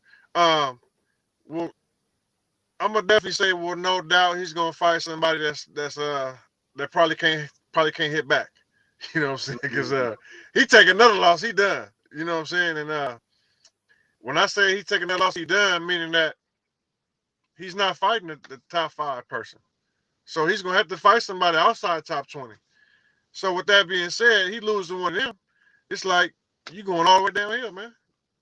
You already, he's not a gatekeeper, so you gotta get somebody, man, that's gonna be scared of him, man, like the first 40 people before he fought. Mm-hmm. Right, I agree with that. I agree with what Chris said, man. You know, it's funny because we will say cab drivers and stuff like that, and I'm glad Chris came out and said, well, let's eliminate the cab driver, right? But yeah, he is gonna fight another dude that they're gonna put him in there with because they're gonna try to rebuild his confidence, right? If you don't go to the Tyson Fury fight, of course, that's if you don't go to that fight. But they're gonna put him in there with somebody to boost his confidence. That's generally what you see happen when guys come off taking devastating losses. They fight someone to boost their confidence. So yeah. Okay, so how would Wilder get on with Andy Ruiz Jr., guys? I think Well, it be tricky, man. It's like this. We all know Wilder's very vulnerable, man. You know, he's delicate. But at the same time, you know, you don't know what you're gonna get with Ruiz. You know, Ruiz didn't come prepared, man. He didn't come prepared for the AJ fight too. You know what I'm saying? Part 2. So, and the one thing about Wilder gonna throw that. He gonna throw that shit, man. He gonna throw it. So, by him having a super height advantage, I think he gonna throw it, man. You know what I'm saying? If he fought Ruiz, I think he'd throw it. But Ruiz got a chin. It's just, I said, you don't know what you're getting out of Ruiz. We know what Wilder gonna come with, but if Ruiz come with that mentality, if he come throwing him, how he throwing him, countering, blocking, taking one to give one, I think he'll put Wilder down. But if you come how he came for the AJ2, out of shape, bigger, timid, Wilder knock him out. Mm-hmm. Man, listen, man, I like this guy. This guy said, he said, Wilder coming. We know Wilder's. Oh, you do not care about the Wilder fanboys coming at you, do you, Chris? You do not. Man, it is what it is, man. You know, I keep it real, man. You know, it is what it is, man. You know, it is what it is. I think as much as we would like to see that fight's not gonna happen, man. You're not gonna make Andy Ruiz and Deontay Wilder, and the reason being is both of these are your heavyweights that you can still build with. Andy Ruiz can be built back up to be a heavyweight contender again, maybe even win. And Deontay Wilder, you know, the same thing, because why the heavyweight division, like Deontay's built up enough of cachet of a name to where his name alone can catapult him over a lot of contenders into the spot to challenge for a belt. And the same thing with Andy Ruiz. So I don't think that's a fight you'll see them make, because you want to look at what Bob Arum does. If you look at, when you look down there at the 126-pound division, right? You had Oscar Valdez, who was the WBO champion. Shakur Stevens mandatory. He made Valdez drop that belt and go to 130, so Shakur could be the champion. And then he made Valdez go fight for the WBC belt instead of the WBO belt, where Jamel Herring held that title. So you move things around to where you have more of your guys there, so you have more moving parts. That's the reason why he has Tyson Fury and Wilder, Kubrat Pulev, and Anthony Joshua. He could have easily said, well, Tyson Fury fight Kubrat Pulev instead of Wilder. No. That's not good business. Let Tyson Fury go here. Let Pulev go there. And that's what I think. If you're looking at it, I would do if I got Deontay Wilder. I'm not going to care them to fight each other. Yeah, just I disagree a little bit, because I think that whichever one wins that fight can be right back in condition. So if you're looking at PBC and looking at what they got, what's the other options? You know what I'm saying? Because one thing I noticed about them, they let each other fight it out. They don't do too much protecting. Shit, throw them in there. So whatever happens, happens. Now, if Wilder wins that, he can say, okay, yeah, Ruiz beat you already. I just proved I could beat him. Let's go, AJ. I'm back. You know what I'm saying? That'd be a good fight for Wilder if he win. That's a good point. Ruiz, he lost to AJ, but if he knocks out Wilder, we ain't got to talk about Wilder no more. Because now you got Ruiz beat AJ and he beat Wilder. You get what I'm saying? So he's back up too. He beat, you know what I'm saying? So they can say, well, shit. Now I think Fury would demolish Ruiz, but since if he was to beat Wilder, he'd have a win over Wilder and AJ. He could fight Fury. Now he's on the top. That's a good point. I just think that a lot of times these promoters would think they would look at the business, how they can maneuver from a business standpoint. Look at it like this. If you're looking at it from a business side point, both of them right now can't sell no tickets on their own anyway. Yeah, that's a good point. So you got to make that fight to get one person to run the show again. That's so, like I say, if whatever one win, well, we got one now. We got somebody in contention, because right now none of them really in contention right now. Wilder's hanging on because of the rematch clause.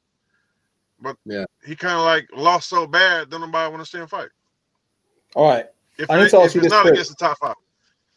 I need to ask you this question. What did you make of the comment from Deontay Wilder a few weeks ago when Fury said, I'm not fighting you? And he said Fury, you're not a man of your word. I gave you a second fight when I had the chance to fight AJ. I gave you a chance when I could have fought AJ. A lot of people over here were saying that Wilder let the cat out of the bag because there was a lot of talking before from Deontay Wilder that AJ was ducking him. Mhm. What did you make of that? Was that kind of like a slip about what kind of really happened or not? Well, I don't know if it was a slip. I don't know if he was ever. I don't know if that happened. I know he's just saying whatever he's saying to get back into contention and get his name back out there. Mhm. I know he's just talking right now. Because if you really want to fight, I mean, how long ago was that? You would have initiated the rematch clause like y'all did the first time. You know what I mean? So now I know he's just talking. But it's just like I say, why you want to wait to damn near a year later to start making up all these excuses and say let's fight when you had a certain amount of agreement, time in your agreement to make the rematch happen? You know what I'm saying? Like I don't get it, man. You know, I think he's making it worse on himself. You know, He's called out Dillian White. You mentioned they asked him. I think Brian Custer asked him, "Who would you like to fight next?" And he said Dillian White, Dillian White, Dillian White. He said his name 3 times like the Candyman. How would that fight go if those two fought? Dylan White kind of like been letting me down these last few fights. I was kind of had a lot of respect for him before and this and that, but he ain't been too impressive these last couple of fights. I don't know if he's losing his mojo or what. Like against Povetkin and even the fight before that. Who did he fight before Povetkin? Oscar Rivas. Yeah. Cool, yeah. I think he fought one more time after Rivas, right? Marius Watch.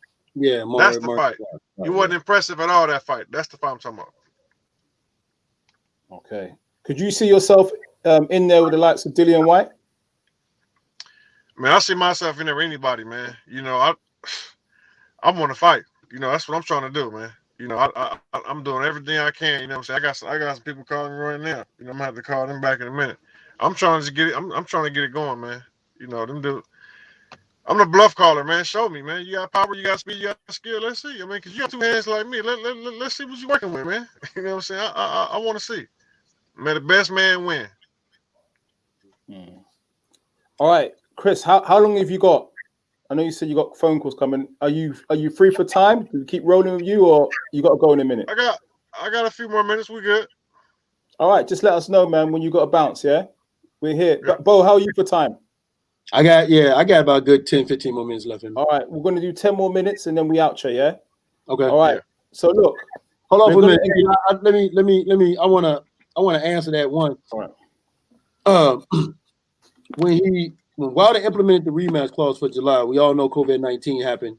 That squashed it, right? Then they tried to do October, right? And for whatever reason, October fell through. Then the networks was like, okay, December 19th, but the network said, no, that's not going to work because the NCAA, blah, blah, and all that, right? Then, of course, Tyson Fury is like, you know what, man, the time expired. I'm moving on. I believe that Tyson Fury just felt that a third fight is a waste of time because of how soundly I beat him the second time, right? But my problem, and I want everybody to understand this, is that it's hard to get behind Wilder when the excuses you're making doesn't show me that you've gotten, like, if he would have came out and said, man, bunk all that glove shit, bunk all the other talk, I got beat, I looked it bad, I got beat, right? That tells me from a mental standpoint, there's some growth because you recognize where you went wrong and you're looking to try to fix that, right? But when you go along with the excuses and you go along with what everybody else is giving you the excuses with, then I don't feel like, well, what am I going to see different in the third fight with Tyson Fury? Because you're not showing me from a mental point, you've grown or changed, right? And that's what I think. That's why I agree when Chris said, he's making himself look bad because it's a year now. By this time, we should be hearing something from you to make us think that if you fight a third fight, there'll be a different outcome. And he didn't do that with the video that he put out. All right, guys. Bo in the building. Chris Lovejoy. Yeah. All right. You want to answer that question, Chris? What Um, point? I kind of lost. It was kind of wrong, but anyway, I think he waited too long. You know what I'm saying? But not.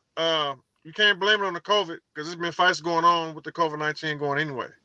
You know what I'm saying? But in the contract, if it's a rematch clause, he owes him that fight. You know what I'm saying? He owes him that fight. Now, if you want to string it out through court process, then say COVID, okay, cool. So Fury is like, bro, you want the fight or not? I'm not about to wait and stroll along my career, wait, because you over there going through what you're going through. You know what I'm saying? I can't do it. It was a time limit, and don't blame it on this, don't blame it on nothing. You went over the limit, man. I got to move forward. I got to move on. So I'm with Fury on that. I'm with Wilder, like, okay, yeah, you probably made a mistake and let it expire, but I'm with you because, all right, you made a mistake. Now, are y'all going to make the fight or not? Mm-hmm. Right. Yeah, I agree with Wilder in this aspect of when nobody was thinking about Fury, he did give him a chance. And then when he didn't have to give him a rematch, he did give him a rematch. So I'm with him on that, right? Well, no, he had to give him a rematch. He had to give him a rematch. It was a rematch from day one. So a draw automatically sets you up 2 more fights. So he was out from the draw. They automatically had 2 fights lined up already. Because no matter who won that next fight, they deserve a rematch. That's just how it was. That's how it go. Okay. Now, the only reason why I mentioned the July thing for COVID was I think that they didn't want to do it without fans because they wanted to try to have fans so they can make, because both of these guys, when you're at that level, there's a certain paycheck that you're expecting that they got to meet, right? But I do agree with you in this aspect of that. I don't have a problem with Fury saying move on, and it's hard to get behind when Deontay came out with his excuses, blaming Mark Breland and throwing your coach under the bus. I didn't like that, throwing your coach under the bus. I didn't like none of that, man. I did. It was a bad look for me, to be honest with you. Yeah. So at this point, it's expired. He's saying like he got his mojo back. He calling people out. So I think if they want the fight to happen, send over your paperwork, send over your extension for the COVID pandemic, and let's make the fight or not. Let's do a bid thing. Let's do this, that, and the other. If they're not doing that, all this is talk. And that sounds like they're not doing that because he's calling out different people. What happens if he watches this? What happens if Deontay watches and say, "Yo, man, give me that Chris Joy motherfucker. Give me him." I mean, shit. It's over with. It's over with. He'll never fight again. You know? It's over with. Oh man, you are too hard on the West Coast, man. You lot are hardcore on the West Coast, man. Raw. Okay, all right. All right. It'd be over for him, man. You know. All right, look. These heavyweights know what's up, man. You know. All right, we've got engaged the viewers. Okay, so Terry Harrell says, heard Pulev is working on a nuclear jab. It doesn't matter. AJ is going to wash him up regardless. Is that something you agree with, lads?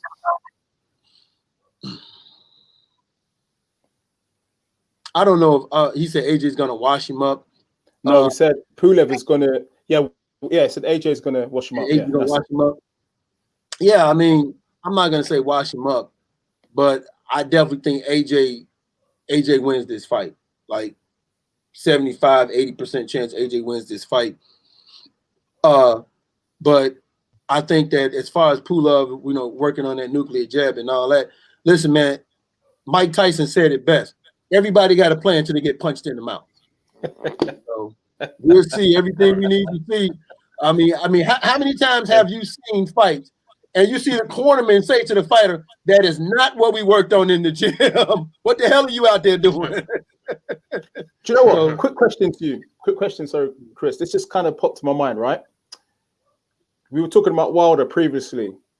Now, if you told your trainer, right, to not throw the towel in, and he did that against your wishes, is that a sackable offense?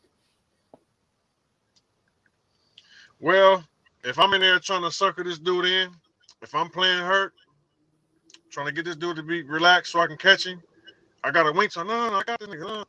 If I'm on some shit like that, yeah. But nah, because sometimes when you in there, you're not really paying attention to what's going on. You damage, you know what I'm saying? And your trainer knows you. You got to throw in the train. That's why he's there. That's why he's there to do that, to protect you. He know you don't train like this. He know you're not supposed to be limping like that. He know you don't do this, that, and the other. He see you hurt, and he see you out of your mind where you don't even see what's going on to know you hurt. He gotta stop the fight. So I mean that's why they're in place, man. You can see it coming. Everybody seen that fight was gonna be over with, man. Everybody seen when he was done. It was really, if Fury had a little more killer instinct in him, he would have ended the fight crazy. But he seemed like he was kind of too scared too. He didn't want to finish him. He's not a finisher. But that dude was hurt. He should have been out of there.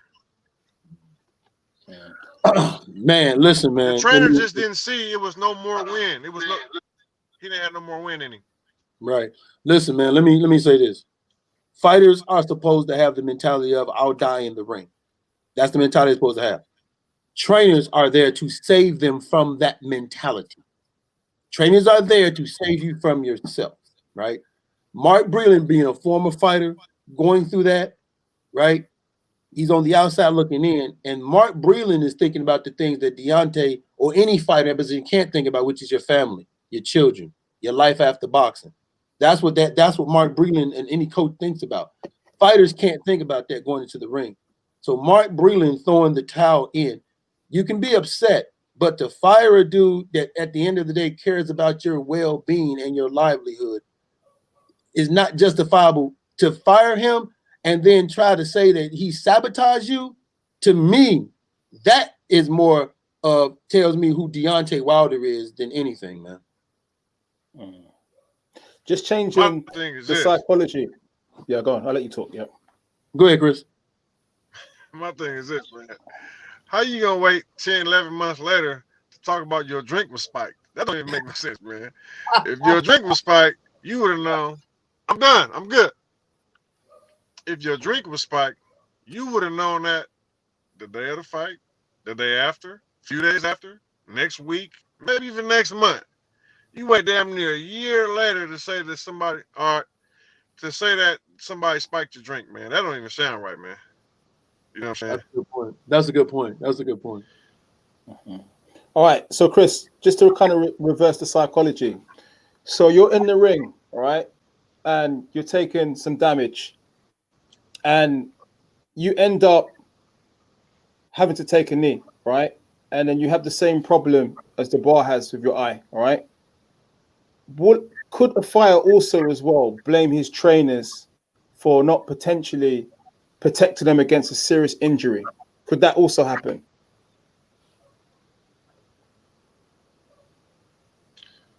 Nah, because people fought through closed eyes before. So you don't stop no fight just because of closed eye. You know, you saw Badu Jack had that big old split. They ain't stop the fight. Badu Jack, yes. So you don't stop because people can fight. Yeah. Yeah, so you're not gonna stop because of that. People fight with damn near two closed eyes. So you ain't gonna stop because of that. Now, if he was in there taking a whole lot of damage and keep getting dropped and look like he ain't even winning, throwing punches back, that's a different story. Nah, he was the only person that can do that. They'd have been looking like, man, they'd have been really like, man, would you stop the fight for, man? Nothing wrong with him, blah, blah, blah, blah, blah. You know what I'm saying? So no, you can't stop the fight. You can't stop the fight because of that. And he makes a very good point. I follow boxing all over. I remember when I saw Angel Acosta fight Kosei Tanaka, he broke both his orbital bones, but Kosei Tanaka was still fighting. Kosei Tanaka actually wound up winning that fight. Then remember, we just saw Naoya Inoue when he fought what's the dude's name? The Filipino guy. Donaire. Right, Donaire.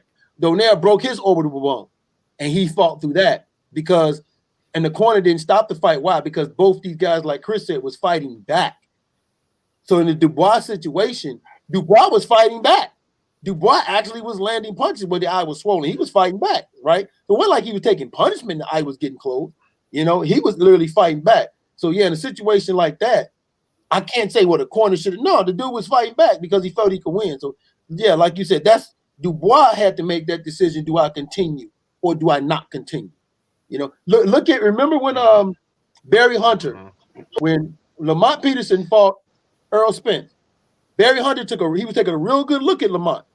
And Lamont looked at him like, hey man, what's up? You gonna stop the fight or not? Because if not, I'm going out here to fight this dude. And when Lamont went out there to fight him, Barry Hunter said, no, stop the fight. See, that's a situation where the trainer's like, you're taking punishment, man. I got to stop the fight. That wasn't the case with Duval. Duval wasn't taking punishment like that, man. All right, Right, guys, right. just hold those points.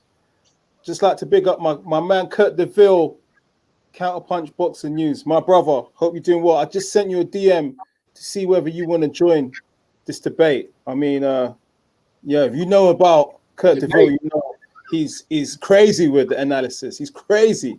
He's out in the States as well, man. 3-1, man. 3 Americans against 1 Brit. Wow, that'd be something. Kurt, man, check your DMs, man. Your Insta DMs, man. Sliding. We got 5 minutes left. All right. So, okay, James Burrell. All right, Deontay went from bomb squad to bum squad with that twerk video. Does Chris agree?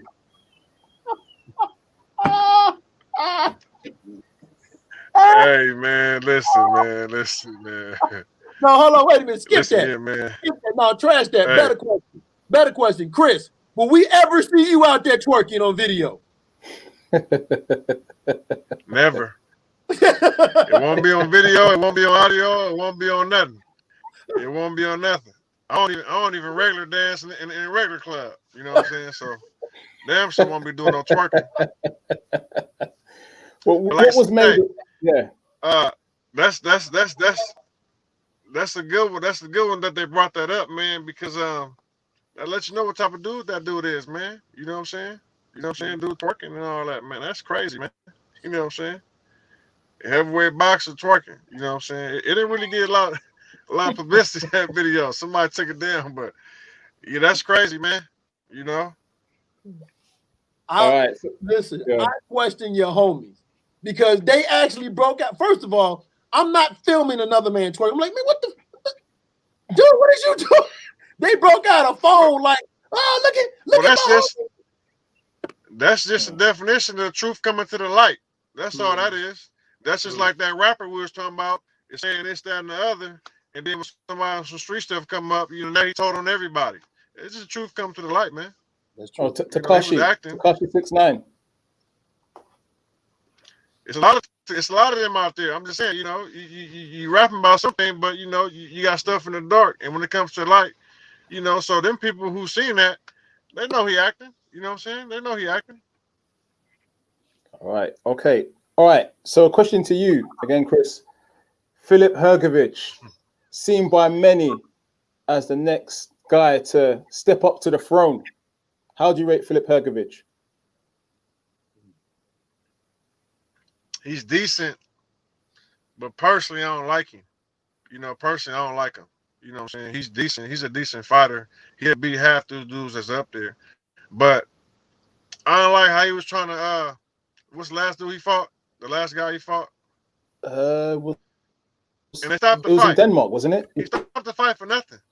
Yeah. I think it was in Denmark. Yeah. He fought someone in Denmark. Anyway, they stopped the fight. He wanted to grab one and do like, oh man, you're too old, man. You're too old. Like me, like man, Booker, get off me. So it's like you hit me on my glove. Like man, you hit me on my glove. You look at me. You ain't touch me. They stopped it. They stopped it because I'm just, you know, he let him hit him on the glove. But you know, I don't like how he did that. You know what I'm saying, to the dude. You know what I'm saying. I mean, besides that, I mean, he looked like he got a nice punch, a little skill. He come in shape, become ready. I mean, he'll force the record with, but me personally, I want to do something to him. You know what I'm saying? Okay, so you want Hrgović? Yeah, I don't want Hrgović. I called him out a few times too. What about Alen Babic? He cool. I'll stop him, man. I'm a fan of him. I like him because he aggressive. He come out throwing them things, come out fighting like disrespecting his opponent. So I like that about him. He only got like 10 fights. You know, I'd rather see him get like 5 or 6 more fights and build it up than fight me. But like I told Eddie Hearn, you want to fight him? Well, I'll fight him. I'll end his little career. But he's a little dude. He ain't really nobody. He ain't nothing to worry about. I'm a fan of him, though. He's cool. What about F.A. Jagbay? Who? F.A. Jagbay. Oh, man, he delicate too, man. I watched him fight in person, man.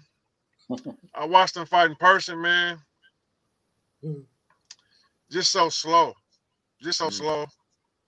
You know, straight up slow. You know what I mean? He gonna get stopped. He ain't gonna go as far as Wilder went. He gonna get stopped. He just a big robot target. You know what I'm saying? He gonna fight people that just can't handle it. He ain't nothing special. All right, guys. I think we're going to end the predictions for Joshua versus Pulev this weekend. Just to kind of conclude, Bo, go ahead with your conclusion. What round or how and why? I think Anthony Joshua I think Anthony Joshua wins this fight on decision. If he stops him, it'll be because he's gonna be patient. He's gonna wait and get him hurt late in the fight, and then he's gonna be aggressive. But I think the Anthony Joshua we got right now is that Joshua is being smart and he's taking his time. So I can see Anthony Joshua winning a 12-round fight, 8-4, 9-3. All right, on points. Okay, what about you, Chris?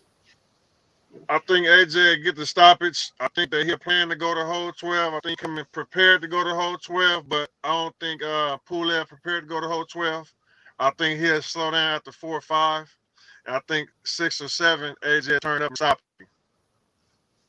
All right, you heard it from the guys out in the States. Guys, we're going to conclude that. Smash that like button, subscribe. We'd like to thank Bo from Three Kings Boxing. You want to shout out the website before we go? Yeah, man, 3kingsboxing.com for the latest grades. What's going on in the sport of boxing? We talk all 17 divisions, both men and women. All right, that's who we are. We prospect watch. Matter of fact, we're gonna do a trainer of the year. All right, we don't have a pound for pound. We have top 10 best top 10 fighters actively fighting right now. We don't do the pound for pound, right? We do the best top 10 fighters that are fighting right now. We have that, and predictions, recaps. Man, go to 3kingsboxing.com, man. Unbiased, unfiltered. We are the fan of the sport of boxing. We ain't got no agenda. We ain't no fan of one fighter or one entity. I'm a fan of we're a fan of Three Kings Boxing and Pep Talk UK. That's what we're a fan of. That's what's up. Hey, from the East Coast right to the West Coast. Hey, you want to tell them how they can reach you, Chris, on social media? I'll find them right now. Yeah, I'm mainly on Instagram, man. My name, Christopher One Shot Lovejoy. My handle was Christopher Lovejoy, J0Y. Christopher Lovejoy, the J-O-Y got a J0Y in it. I'm on Twitter, Lovejoy Boxing, but I'm mainly on Instagram. One Shot Giddy. Y'all know what's up with me. That's it. I'll shout out my Insta, Pro_Beez, all lowercase. Pep Talk UK, Three Kings Boxing, Christopher Lovejoy. It was a party. All right, holler at me, bro, anytime. Thank you. Already. Thanks, guys. Cheers.